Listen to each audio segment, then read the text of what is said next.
നമസ്കാരം. മലയാളി വാർത്ത ഇൻസൈഡിലേക്ക് സ്വാഗതം. 11 നാൾ ഒടുവിൽ PP ദിവ്യയ്ക്ക് ജാമ്യം. ഇന്ന് 3 മണിക്ക് വിധിപ്പകർപ്പ് ലഭിക്കും. വൈകുന്നേരത്തോടെ PP ദിവ്യ വനിതാ ജയിലിൽ നിന്ന് പുറത്തിറങ്ങും. ഒരുപക്ഷെ പാർട്ടി പ്രവർത്തകർ അവരെ വരവേൽക്കാൻ വലിയ തോതിൽ അവിടെ എത്തിയേക്കും. PP ദിവ്യയുടെ കേസന്വേഷണത്തിൽ തികഞ്ഞ അലംഭാവമാണ് പോലീസിന്റെ ഭാഗത്തു നിന്നുണ്ടായത്. അതുകൊണ്ട് തന്നെ പലതും മൂടിവെക്കപ്പെട്ടു. ദിവ്യയുടെ അഭിഭാഷകൻ വിശ്വൻ ഇന്ന് മാധ്യമങ്ങളെ കാണുമ്പോൾ അദ്ദേഹത്തിൻ്റെ മുഖത്ത് പ്രത്യേക ആത്മവിശ്വാസം. അന്വേഷണത്തിൽ ഇനിയും പലതും പുറത്തു വരാനുണ്ട് എന്ന് അദ്ദേഹം പറഞ്ഞു. PP ദിവ്യ നിരപരാധിയാണ് എന്ന് തെളിയിക്കുന്ന നിരവധി തെളിവുകൾ ഇനി പുറകെ വരും.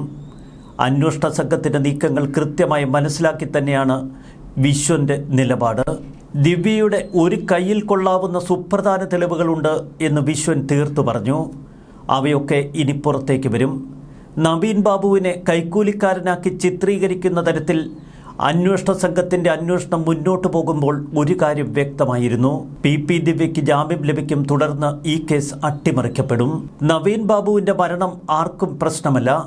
PP ദിവ്യയെ പുറത്തിറക്കാനുള്ള തന്ത്രങ്ങൾ തന്നെയാണ് പാർട്ടി മറുവശത്ത് ആസൂത്രണം ചെയ്തത്.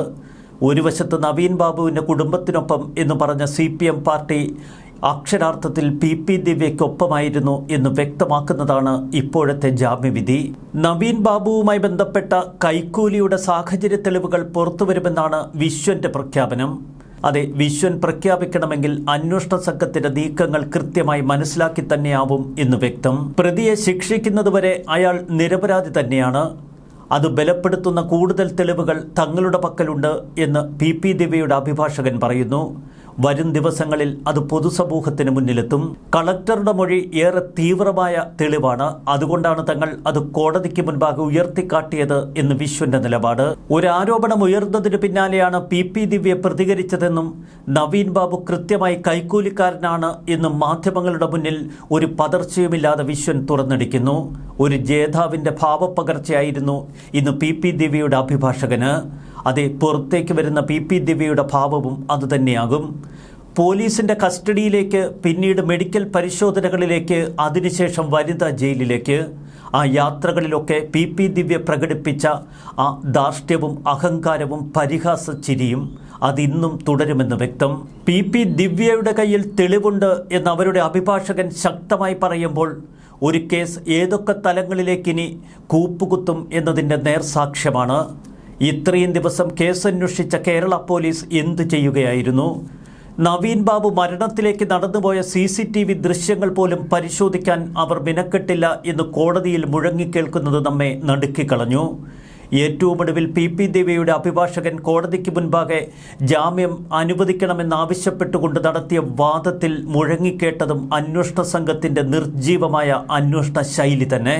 അന്വേഷണ സംഘം തിരഞ്ഞത് നവീൻ ബാബു കൈക്കൂലിക്കാരനാണോ എന്ന ഒറ്റ സംശയത്തിൻ്റെ പേരിൽ.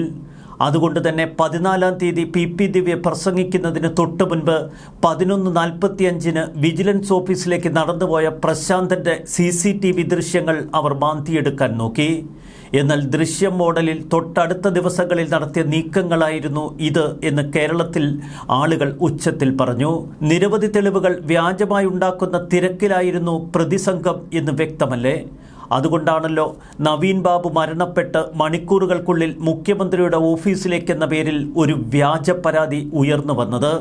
ആ പരാതി തയ്യാറാക്കപ്പെട്ടത് തിരുവനന്തപുരത്തെ പാർട്ടിയുടെ കേന്ദ്രത്തിൽ. ഇക്കാര്യങ്ങൾ പുറത്തു വന്നതിന് തൊട്ടു പിന്നാലെ കോടതിയിൽ പോലും ആ വ്യാജ പരാതി എത്തിയില്ല. പ്രശാന്തനുമായി തനിക്ക് പരിചയമില്ല എന്ന് കോടതിക്ക് മുൻപാകെ പറഞ്ഞ PP ദിവ്യയ്ക്ക് പ്രശാന്തനും ദിവ്യയുടെ ഭർത്താവും ദിവ്യയും തമ്മിലുള്ള ബന്ധങ്ങൾ നിഷേധിക്കാൻ കഴിയുമോ? ആരുടെ ബിനാമിയായിരുന്നു PP ദിവ്യ എന്ന വഴിക്ക് എന്തുകൊണ്ട് അന്വേഷണ സംഘം തങ്ങളുടെ അന്വേഷണത്തെ കൊണ്ടുപോയില്ല? കൃത്യമായി ആരോ പ്രോംപ്റ്റ് ചെയ്യപ്പെട്ടതുപോലെ 6 അന്വേഷണ സംഘം നോക്കുകുത്തിയായി നിന്നു. അവരുടെ മുന്നിൽ ഒരൊറ്റ വെല്ലുവിളി മാത്രമായിരുന്നു: PP ദിവ്യയ്ക്ക് ജാമ്യം അനുവദിക്കുക. അതെ, അതവർ നേടിയെടുത്ത് കേരളത്തെ പരിഹസിക്കുമ്പോൾ ഒരു കേസ് എങ്ങനെ അട്ടിമറിക്കുന്നു എന്ന് നിസ്സഹായതയോടെ നോക്കി നിൽക്കാനേ നമ്മൾ മലയാളികൾക്ക് കഴിയുന്നുള്ളൂ. തലശ്ശേരി പ്രിൻസിപ്പൽ സെഷൻസ് കോടതിയാണ് ഇപ്പോൾ വിധി പുറപ്പെടുവിച്ചിരിക്കുന്നത്. കേസിൽ നവീൻ ബാബുവിന്റെ കുടുംബത്തിന്റെ മൊഴി 2 ദിവസത്തിനകം പത്തനംതിട്ടയിലെത്തി രേഖപ്പെടുത്തുമെന്നാണ് ഇപ്പോൾ അന്വേഷണ സംഘം പറയുന്നത്.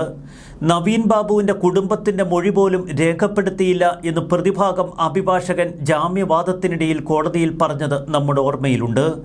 എന്തുകൊണ്ടാണ് ഇത്ര വലിയ അലംഭാവം ഈ അന്വേഷണ സംഘം പുലർത്തിയത്? നവീൻ ബാബു എന്ന ഉത്തരവാദിത്തപ്പെട്ട ഒരു ഉദ്യോഗസ്ഥൻ ദുരൂഹമായ സാഹചര്യത്തിൽ മരിച്ച ആ കേസ് അന്വേഷിക്കാൻ ഇടപാട് ചെയ്തത് ഒരു സ്റ്റേഷൻ ഹൗസ് ഓഫീസറെ. അതിനുശേഷം ഈ പ്രശ്നം ഏറെ വിവാദമായി വളർന്നപ്പോൾ മാത്രമാണ് 6 അംഗ പോലീസ് സംഘത്തെ കേസന്വേഷണത്തിനായി നിയോഗിച്ചത്.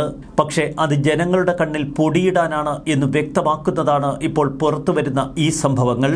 നവീൻ ബാബുവിന് നടത്തിയ യാത്രയയപ്പ് ചടങ്ങിലേക്ക് ക്ഷണിക്കാതെ എത്തിയ പി ദിവ്യയുടെ അധിക്ഷേപ പ്രസംഗമായിരുന്നു നവീൻ ബാബുവിന്റെ മരണത്തിന് പിന്നിൽ എന്ന ശക്തമായ ആക്ഷേപം കോടതിയിലും ഉയർന്നു.